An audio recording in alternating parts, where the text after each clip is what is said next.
Bienvenida o bienvenido a esta exploración. Hoy nos metemos de lleno en un momento histórico fascinante, ¿eh? Y que a veces pasa un poco desapercibido. Los mismísimos inicios del siglo V. Exacto. Tenemos aquí unas notas, unos apuntes de investigación que dibujan un panorama, muy interesante, del mundo cristiano bajo el Papa Inocencio I. O sea, entre el 401 y el 417.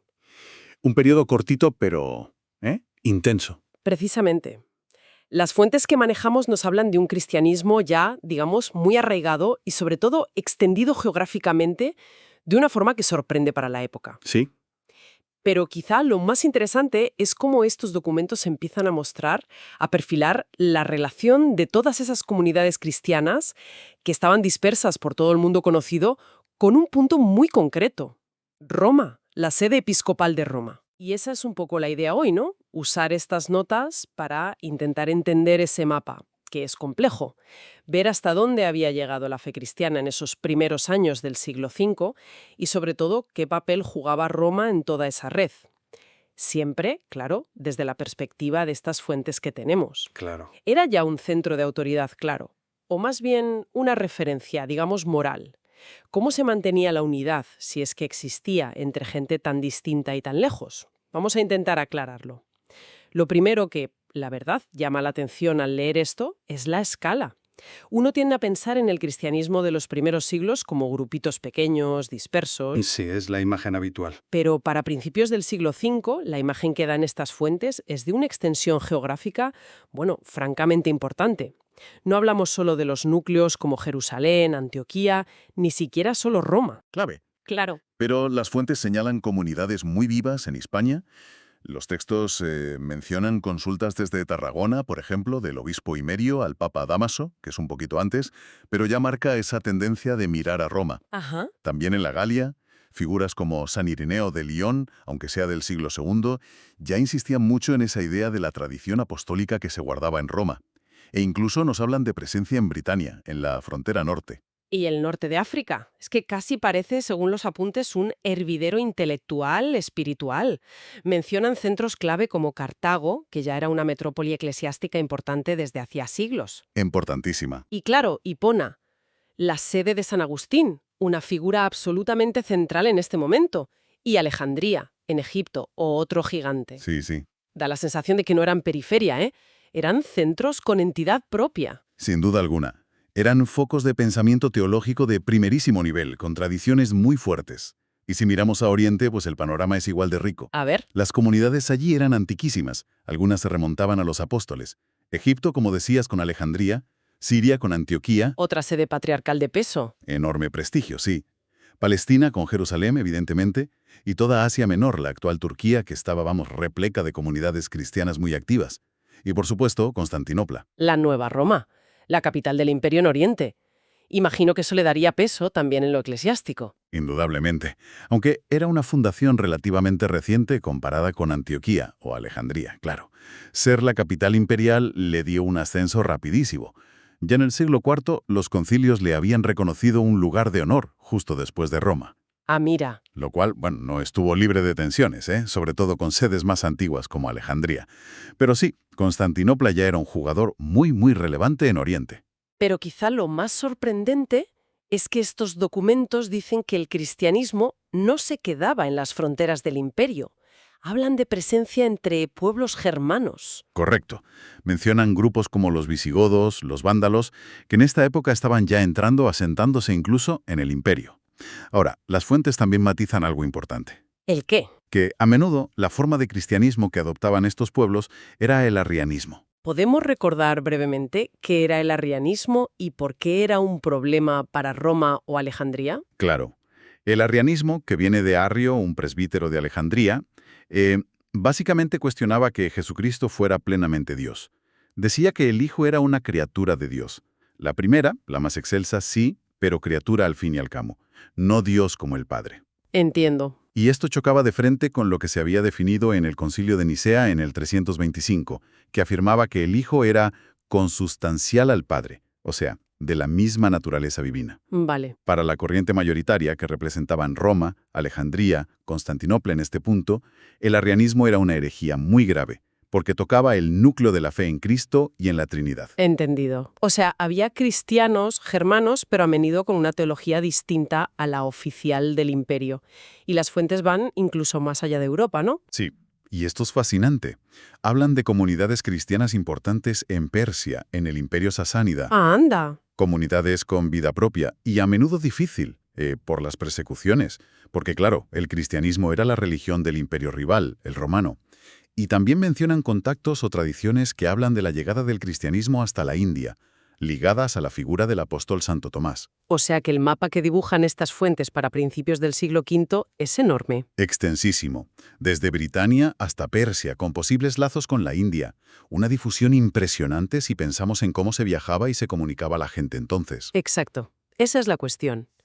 Tenemos esta red enorme, diversa. Pero, ¿funcionaban cada uno por su lado? ¿Eran como islas separadas? ¿O había algo que las conectara, que les diera una identidad común más allá de llamarse cristianos? Pues ahí es donde entra Roma, según estos documentos. Vale. Y aquí la cosa se pone interesante y compleja. Porque, por un lado, la diversidad era brutal. Cada zona tenía sus liturgias, sus santos, sus estructuras, sus acentos teológicos. Claro. No sería lo mismo Hispania que Siria. Para nada.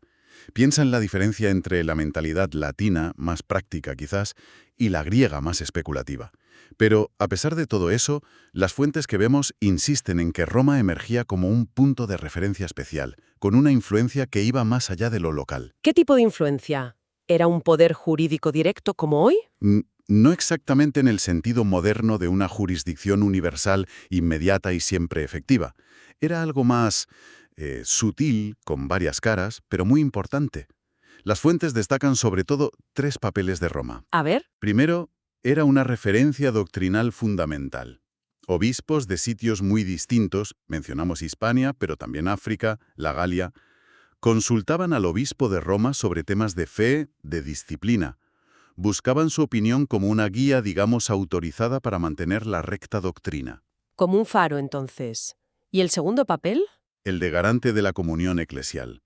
A ver, en un mundo con comunicaciones tan lentas, donde podían surgir interpretaciones raras de la fe, estar en comunión con Roma se veía como una señal, una garantía de pertenecer a la corriente principal de la Iglesia Universal, la que se consideraba heredera de los apóstoles. Entiendo. Romper esa comunión era dar un paso hacia el cisma, la herejía. Se apelaba a Roma como un centro que podía confirmar o restaurar esa comunión. Doctrina y comunión. ¿Y el tercero? Roma actuaba como defensa de la ortodoxia frente a las herejías. El siglo IV y principios del V fueron épocas de debates teológicos muy intensos. Sí. Además del arrianismo, estaba el pelagianismo, sobre la gracia, el pecado original, el libre albedrío, y el donatismo, un cisma muy fuerte en África que cuestionaba la validez de los sacramentos si el clérigo era indigno. Conflictos importantes. Mucho. Y en estas disputas, las fuentes dicen que Roma, y en concreto Inocencio I en este periodo, tomó partido claro. Apoyó a gente como San Agustín contra estas corrientes. Actuó como una especie de árbitro doctrinal. O sea, que no era tanto un jefe administrativo que mandara en todo el día a día, sino más bien una autoridad a la que se acudía en momentos clave. Dudas doctrinales, peligro de ruptura, necesidad de confirmar si estabas en la línea correcta. Exactamente. Las cartas de Inocencio I que mencionan los textos reflejan eso. Escribió a obispos en África, en Hispania, en la Galia, incluso a Oriente. Por ejemplo, en el caso de San Juan Crisóstomo en Constantinopla. Inocencio lo defendió, aunque allí no le hicieron mucho caso inmediato. Ya veo. Sus respuestas, las decretales, se consideraban normas con una autoridad que, según estas fuentes, aspiraba a ser universal.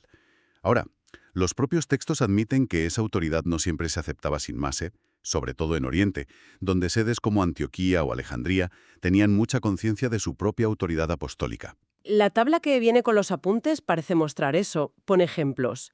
Hispania buscando guía para disciplina y sacramentos, el norte de África con Agustín apoyándose en Roma contra donatistas y pelagianos, Sí. y luego Oriente, donde, a pesar de roces, citan lo de Crisóstomo, las disputas sobre el arrianismo, Roma intervenía o era invocada en momentos críticos, como una instancia de apelación. Así es. No era un sistema perfecto ni sin conflictos, pero la tendencia que marcan estas fuentes es esa. una referencia cada vez mayor hacia Roma como centro de unidad y ortodoxia en un cristianismo muy extendido y diverso. Y esto nos lleva a una pregunta clave. Si tú eras un cristiano normal en un pueblo de la Galia o en Egipto, ¿qué te aseguraba que tu fe, la que te enseñaba tu obispo, era la auténtica, la misma que la de Roma o Jerusalén? ¿Cómo se sentía esa conexión a través del tiempo y el espacio? Pues mira, lo interesante aquí, y que los documentos recalcan mucho, es que la mentalidad de la época se basaba en dos ideas fuertes para entender esa autenticidad: la sucesión apostólica y la comunión con Roma. Vale, expliquemos eso un poco. ¿Qué es la sucesión apostólica? Es la creencia de que los obispos de cada iglesia local eran los sucesores legítimos de los apóstoles originales, los que eligió Jesús. Se creía que había una cadena sin romper de ordenaciones, la imposición de manos, que llegaba hasta los 12. Ajá. Y esa cadena no era solo de poder administrativo, Era sobre todo la garantía de que se transmitía fielmente la enseñanza original de Jesús y los apóstoles, lo que llamaban el depósito de la fe. Un obispo era legítimo si estaba en esa sucesión. ¿Y la comunión con Roma, el segundo pilar? ¿Cómo encaja? Encaja de forma central. Dentro de esa red de obispos sucesores de los apóstoles, la sede de Roma tenía, según la visión de estas fuentes, un lugar especial, único, por la creencia de que la Iglesia de Roma la fundaron Pedro y Pablo, y que su obispo era el sucesor directo de Pedro, a quien los evangelios le dan un papel de líder entre los apóstoles.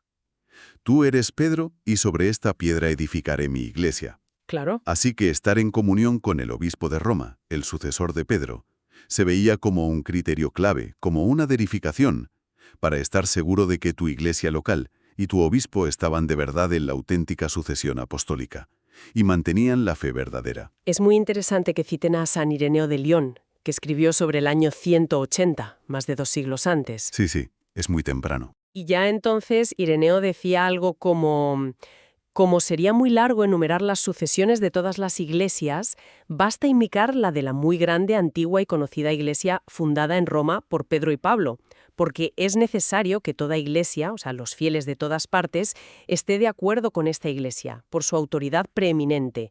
Es una idea que viene de muy atrás. Precisamente. Esa cita de Ireneo es clave. Muestra que esta idea del papel especial de Roma como garante de la tradición apostólica no se la inventaron en el siglo V. Ya estaba muy clara en el siglo II. Ya. Para los cristianos del siglo V de los que hablamos, esta conexión con los apóstoles, y en especial con Pedro, a través de la comunión con su sucesor en Roma, era como el hilo de oro que aseguraba la autenticidad y la continuidad de la fe a través de las generaciones y por todo el mundo. Era la base de la unidad visible de la Iglesia. Y con todo esto llegamos a la perspectiva final que dan estas fuentes. Mencionas que el propio texto las llama apologéticas. ¿Qué quiere decir eso aquí? Pues quiere decir que no son solo un relato histórico neutral, si es que eso existe, sino que tienen una intención clara: defender y explicar una visión concreta de la Iglesia. ¿Cuál? La visión de que la Iglesia es, por naturaleza, una y universal, católica, y que esa unidad y universalidad se ven precisamente en su expansión geográfica y en su conexión con la sede de Roma. Desde esta perspectiva, digamos, apologética, estos dos hechos, la extensión y la referencia a Roma, no son solo datos históricos, son como pruebas teológicas de cómo es la Iglesia que fundó Cristo. O sea, que para los autores de estas fuentes, que hubiera cristianos desde Britania hasta Persia y que muchos miraran a Roma, no era casualidad histórica. Era una demostración de que la Iglesia era de verdad católica, universal, por diseño divino. Eso es. Argumentan que no era una simple federación de iglesias locales independientes que creían más o menos lo mismo, No.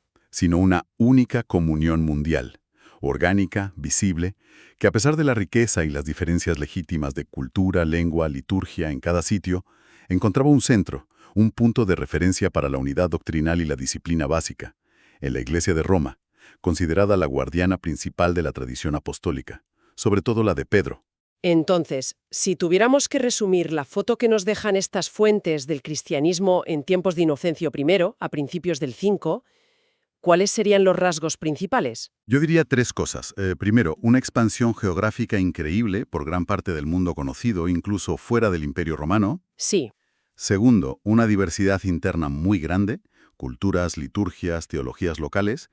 Y tercero, a pesar de esa diversidad, la emergencia cada vez más clara de Roma como un centro de referencia clave. Clave. no tanto por un poder administrativo diario, sino por su papel de árbitro doctrinal, garante de la comunión y símbolo de la continuidad con los apóstoles, especialmente Pedro. La imagen que queda es la de una red enorme, compleja, pero conectada. Una red donde la comunión con Roma, según estos documentos, funcionaba como un criterio fundamental para definir la identidad y la unidad de la fe cristiana, en un mundo que estaba cambiando mucho. Sí, nos muestra una estructura de iglesia que, ya en el siglo V, tenía mecanismos, aunque fueran lentos y a veces conflictivos, para intentar mantener una cohesión doctrinal y una identidad común a través de distancias enormes y barreras culturales. Una estructura que buscaba equilibrar la unidad de la fe con la diversidad de sus formas locales. Y pensando en todo esto, surge una última idea que quizá merece la pena dejar ahí flotando. A ver, Pensar en el puro desafío logístico y humano de mantener esa red. Imaginar a un obispo en Hispania mandando una consulta a Roma y esperando meses, quizá un año, una respuesta que podía ser vital para su comunidad. sí. O cómo viajaban las noticias, las decisiones de los concilios, las cartas del Papa, por un imperio que a menudo estaba revuelto. La lentitud, la dificultad de las comunicaciones, tuvo que ser un factor enorme en cómo se ejercía esa autoridad y se vivía esa comunión. Desde luego. Y eso nos hace valorar aún más que, a pesar de todo, existiera esa conciencia de unidad y esa referencia común.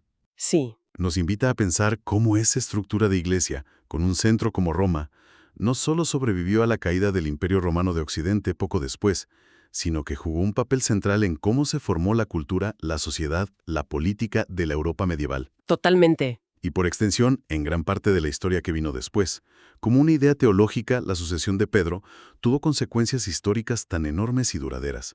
Da mucho que pensar, sobre cómo se relacionan las ideas religiosas, las estructuras de poder y la historia.